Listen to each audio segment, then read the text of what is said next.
আচ্ছা, যারা শাকিব খানের হেটার্স রয়েছে, যারা শাকিব খানের বিরোধিতা করে, তাদেরকে একেবারে ধুইয়ে দিলেন।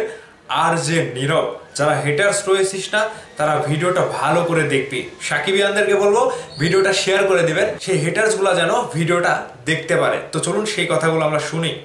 সাকিবের বিরোধিতা করে শুধুমাত্র চামচাগুলো। আচ্ছা, সাকিবের বিরোধিতা করে মানুষ শুধু হিট অর্জন, রাইট। সাকিবের নিন্দে করে মানুষ একটু আলোচনা আসে, একদম রাইট। বিরোধিতা করে হিট হইতে চায়, নিজের কোনো ছবি হিট নাই, সে আসে সাকিবের সাথে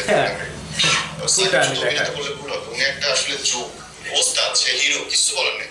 সাকিবের বিরোধিতা করে শুধুমাত্র চামচাগুলা, বিরোধিতা করে মানুষ শুধু হিট অর্জন। একদম সত্যি কথা। সাকিব খান একটাই, বাংলাদেশে একটাই জন্মেছে, একটাই একুশে, আর দ্বিতীয়টা হবে না।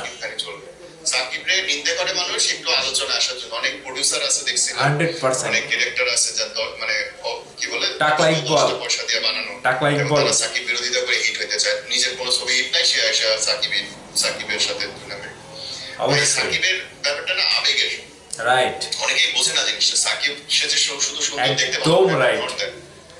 একটা জেনারেশন আসে। রাজ্জাকের সময় এসেছিল, আলমগীর সাহেবের সময় এসেছিল, সালমান শাহ এখনো চলতেছে, সেই ঝোল, মান্নার ঝোল এখনো মানুষের মধ্যে আসে। সাকিব হচ্ছে একটা ঝোল, সাকিব শুধু অভিনেতা বললে ভুল হবে, উনি একটা আসলে যুগ। এবং সাকিব খান আবেগ, যেসব ছোট ছোট বাচ্চারা হয়ে আসার চেষ্টা করতেছে, সব সাকিবের। রাইট। আর যে নীরব ভাইকে আমি অনেক অনেক ধন্যবাদ জানাবো, তিনি কিছু মূল্যবান কথা বলেছে।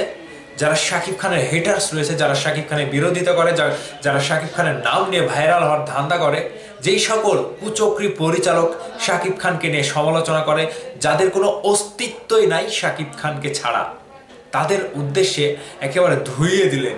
ভাইরে ভাই, কথাগুলো ছিল আগুন, প্রত্যেকটা কথা ছিল যুক্তিসঙ্গত। শাকিব খান শুধু নায়ক না, শাকিব খান আবেগ। শাকিব খান এক একটা যুগ, যে যুগটা ছিল রাজ্জাক সাহেবের সময়, যে যুগটা ছিল আলমগীর সাহেবের সময়, যে যুগটা ছিল মান্না ভাইয়ের সময়, ঠিক এই যুগটা শাকিব খানের যুগ। আগামী 20 বছরে শাকিব খানের উপরে কেউ আসতে পারবে না। শাকিব খান ছাড়া কোনো বিকল্প নাই। বাংলাদেশের শাকিব খান একটা আবেগের নাম, যে আবেগটা জড়িয়েছে সাকিবিয়ানরা।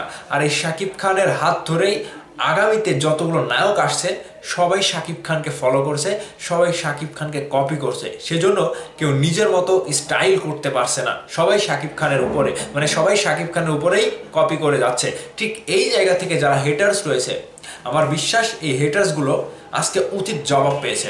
আর যে নীরব ভাইকে আমি এর আগেও শাকিব ভাইয়ের বিরোধী কথা বলতে শুনেছিলাম, কিন্তু তিনি হয়তো ভেতরের সেই বিষয়টা বুঝতে পেরেছে।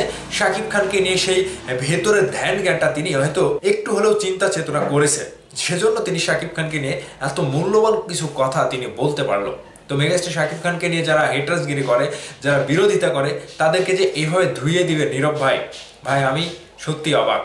তো নীরব ভাইকে ধন্যবাদ না জানালে নয়, অনেক অনেক ধন্যবাদ আপনাকে। আপনি বিষয়গুলো তুলে ধরেছেন এবং এই কথাগুলো থেকে অনেকেই ভেতরের একটা ধ্যান জ্ঞান পুষে নেবে তাদের হৃদয়ের একটা জায়গাতে শাকিব খানকে নিয়ে। তো ব্রাদার্স, সাকিবিয়ানদেরকে উদ্দেশ্যে বলবো, আপনারা নীরব ভাইকে কিভাবে ধন্যবাদ জানাতে চান, কিংবা এই যে শাকিব খানকে নিয়ে এত সুন্দর মন্তব্যের কারণে, অবশ্যই আপনাদের মতামত ভিডিওর নিচে কমেন্ট করে জানাবেন।